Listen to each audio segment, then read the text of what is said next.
ইসলামপুরে তৃণমূল শক্তি প্রদর্শন, মিছিল করে 4 কেন্দ্রের প্রার্থীদের মনোনয়নপত্র দাখিল। বৃহস্পতিবার ইসলামপুর মহকুমা শাসকের দপ্তরে মনোনয়নপত্র দাখিল করলেন ইসলামপুর মহকুমার 4টি বিধানসভা কেন্দ্রের তৃণমূল কংগ্রেসের প্রার্থীরা। এদিন মনোনয়নকে ঘিরে শহর জুড়ে তৃণমূল কর্মী সমর্থকদের ব্যাপক উচ্ছ্বাস ও শক্তি প্রদর্শন। ইসলামপুর ট্রাক স্ট্যান্ড থেকে একটি বিশাল মিছিলের মাধ্যমে প্রার্থীরা মহকুমা শাসকের দপ্তরের উদ্দেশ্যে রওনা দেন। মিছিলে অংশ নেন দলীয় কর্মী সমর্থকেরা। ঢাক, ঢোল, দলীয় পতাকা ও স্লোগানে মুখর হয়ে ওঠে ইসলামপুর শহর।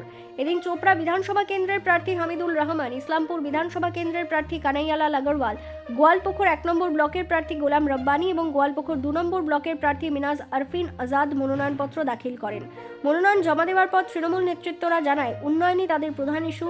রাজ্য সরকারের উন্নয়নমূলক কাজকে সামনে রেখেই আসন্ন নির্বাচনে মানুষের কাছে পৌঁছবেন বলে তারা জানান। একই সঙ্গে 4টি কেন্দ্রে তৃণমূল কংগ্রেস জয়ী হবে বলে আশাবাদী দলের নেতৃত্ব।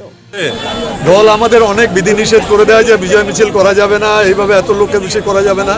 ওই জন্য আজকে আমরা নমিনেশনের দিনে বিজয় মিছিলটা করে নিয়েছি। আজকে বিজয় সমাবেশ, এখানে আমরা 4 জন আজকে এখানে নমিনেশন ফাইল করছি। চাকুলিয়া থেকে মিনাজ আছেন, গোয়ালপুর থেকে রব্বানি সাহেব আছেন, ইসলামপুর থেকে আমি, আর চোপড়া থেকে হামিদুল রহমান। আর 5 জন যারা আছেন তারা রায়গঞ্জ বিধানসভা আজকে ওনারাও আজকে নমিনেশন ফাইল করবে। আমি জেলা সভাপতি হিসাবে আপনাদের মাধ্যমে বলছি, আমরা 8টা সিট এখনও জিতে আছি 9টার মধ্যে। এবার আমাদের চ্যালেঞ্জ আছে, আমি 9টার মধ্যে, আমরা 9টাই জিতব। ঠিক আছে, জন্য আমরা মুখ্যমন্ত্রী করব আর করার জন্য সবাই প্রার্থনা দোয়া করার জন্য সবাই জনজোয়ার হয়ে গেছে। আর 4 জনের মধ্যে আমরা 4 জনই দিয়ে আসবো। কানাইয়ালাল আগরওয়াল সাহেব আছেন ইসলামপুর থেকে, হামিদুর রহমান সাহেব আছেন চোপড়া থেকে, আমাদের মিনাজুল আরফিন আজাদ আছেন চাকুলিয়া থেকে, আমি আছি গোয়ালপুকুর থেকে। আমরা 4 জন এখান থেকে জিতবো। আর 5 জন আমাদের ওখানে আছে মোশাররফ হোসেন ইটাহার থেকে, উনিও জিতবেন। তারপরে আমাদের নিতাই বৈশ্য, উনিও জিতবেন। তারপরে আমাদের কালিয়াগঞ্জ থেকে, আবার রায়গঞ্জ থেকে কৃষ্ণ কল্যাণী সাহেব আছেন, উনিও জিতবেন। আবার হেমতাবাদ থেকে আমার সত্যজিৎ আছে, উনিও জিতবেন। আবার গৌতম পাল থেকে উনিও জিতবেন। 9 জনের মধ্যে 9 জন। রব্বানি সাহেব, এসআইআর এর বন্দি, ভোট বন্দি গোলাম রব্বানি আজ মুক্ত বিহঙ্গ নমিনেশন করছে ভারতীয় ভোটার হিসাবে, বৈধ ভোটার হিসাবে। কি ভাবেন? প্রসঙ্গ অ্যাডজুডিকেশন। আমি জেনারেল পাবলিকের যারা আমাদের লোক আছে তাদের আশীর্বাদে, তাদের দোয়া প্রার্থনাতে আমার নামটা উঠে এসছে। আমাদের মুখ্যমন্ত্রী চেষ্টা করেছিলেন, সুপ্রিম কোর্ট কালা কোর্ট পড়ে গেছিলেন, ধর্নাতে বসিয়েছিলেন, যার জন্য আমার নামটা উঠেছে। আমার সাথে সবারে নাম উঠবে, যার জন্য অনেকের এখনো বাকি আছে, অনেকের বাকি আছে, তাদের জন্য রব্বানির কি ভূমিকা থাকবে? সবকটা আমরা ট্রাইব্যুনালে যাব। ট্রাইব্যুনাল থেকে আমরা জিতে আমরা সবাইকে ভোটার লিস্টে নাম তুলে তারপর আমরা ক্যানভাসিং। এটাই তো আমাদের জন্য একটা প্যাথেটিক সিন ক্রিয়েট হয়েছে মাননীয় ইলেকশন কমিশনের দ্বারাই, যেটা আমরা কোনোদিনই আমরা দেখিনি। আমি আজকে 5th টাইম 5 বারের জন্য নমিনেশন দিলাম। 4 বারে কোনো এরকম অসুবিধা হয়নি, আমরা ভোট দিয়ে জিতে এসেছি।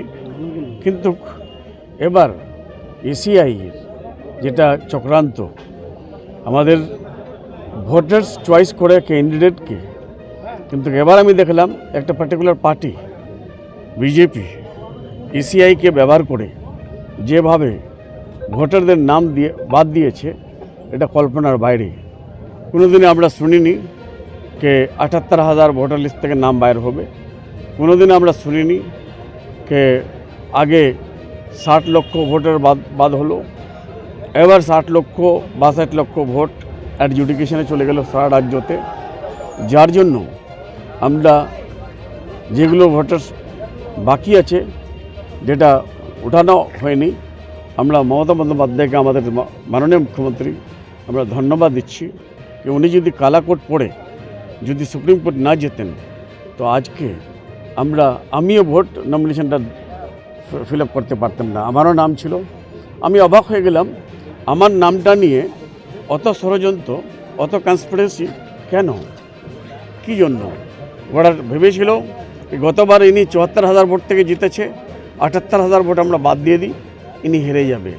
যেটা ভোট ছিল 78,000 বাদ দিয়ে, সেটা তো আমি জিতব। কিন্তু আমার প্রশ্ন, একটা ভোটার লিস্ট থেকে নাম বাদ দিয়ে ইলেকশন লড়াটা প্যানিক, ইলেকশন লড়াটা একটা গিল্টি ফিল করছি আমরা, গণতন্ত্রকে ধ্বংস করে দিচ্ছে। ভোটিং রাইটটাকে শেষ করে দিচ্ছে। এটা ডেমোক্রেটিক দেশে এটা হয় না, ডেমোক্রেটিক পলিটিক্যাল সিস্টেমে এটা হয় না। প্রথমবার আমি দেখেছি, আমার এক্সপিরিয়েন্স হয়েছে। আর আমাদের মাননীয় মমতা বন্দ্যোপাধ্যায়কে ধর্নাতে না বসতো, আপিল করার জায়গাটা আমরা পাতাম না। যার জন্য আমরা ধন্যবাদ দিচ্ছি আমাদের মাননীয় মমতা বন্দ্যোপাধ্যায়কে, নিজের রাজ্যের জন্য যেটা উনি ফাইট করেছেন নিজের লোকের জন্য সুপ্রিম কোর্টে। আজ অবধি কোনো মুখ্যমন্ত্রী, কোনো প্রধানমন্ত্রী, কোনো পাবলিক রিপ্রেজেন্টেটিভ নিজের এলাকার জন্য এরকম ফাইট করেনি, নিজের স্টেটের জন্য ফাইট করেনি। আমি মাথা নিচু করে ওনাকে স্যালুট জানাচ্ছি। দাদা, এইবার জয়ী হওয়ার পর মানে গোয়ালপুকুরের উন্নয়নে কি কি কাজ করবেন, মানে কি উন্নয়ন তো গোয়ালপুরে অনেক হয়েছে। যখন আমি এমএলএ হয়েছিলাম তখন 341টা টোটাল সিটি ব্লক ছিল, আমাদের নম্বর ছিল 341। কিন্তু আজকের দিনে আমাদের ব্লকটা মডেল ব্লক হিসাবে অনেকগুলো অফিসার বলেছে যে স্যার এটা তো মডেল ব্লক। যার জন্য আমি গোয়ালপুরের মানুষকে আমি আন্তরিক ধন্যবাদ দিচ্ছি।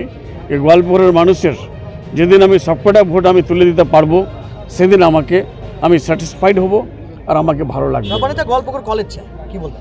কলেজের জন্য আমরা প্রসেসে আছে, কলেজটাও হবে, কিন্তু সময় লাগবে। দাদা, পঞ্চায়েত নির্বাচনের ফলাফল এবং গত লোকসভা নির্বাচনের ফলাফল যদি বিশ্লেষণ করা যায়, সেক্ষেত্রে দেখা যাচ্ছে যে তৃণমূল কিন্তু অনেকটাই মানে একটা দুর্বল জায়গায় চলে আসছিল। তো কিভাবে সেই জায়গাটা কামব্যাক করবে? কিছু লোক বিজেপির দালালি করে ভোট কাটার জন্য একটা চক্রান্ত করেছিল, কিছু ভোট কেটে নিয়েছিল, যার জন্য আমাদের ভোটটা কমাই গিয়েছিল। আর কোনোদিনও আমরা হিন্দু মুসলিম করে আমরা ইলেকশন ফাইট করি না, আমরা সবাই মন জয় করে আমরা ইলেকশনটা জিতে আসি। 23 তারিখে লাস্ট এসআইআর এর সাপ্লিমেন্টারি লিস্ট বেরিয়েছে। 15 দিনের মধ্যে যারা ডিলিটেড ভোটার তারা অ্যাপিলেট ট্রাইব্যুনালে অ্যাপ্লাই করবেন। এখনো অ্যাপিলেট ট্রাইব্যুনাল আজকে থেকে গঠিত হলো, 8 দিন পরে। এটা তো কনস্পিরেসি, এটা তো ষড়যন্ত্র। ভোটাররা ভোটার লিস্টের নাম না আসে, ভোট দিতে না পারে, রব্বানি হেরে যায়, টিএমসির প্রার্থীগুলো হেরে যায়।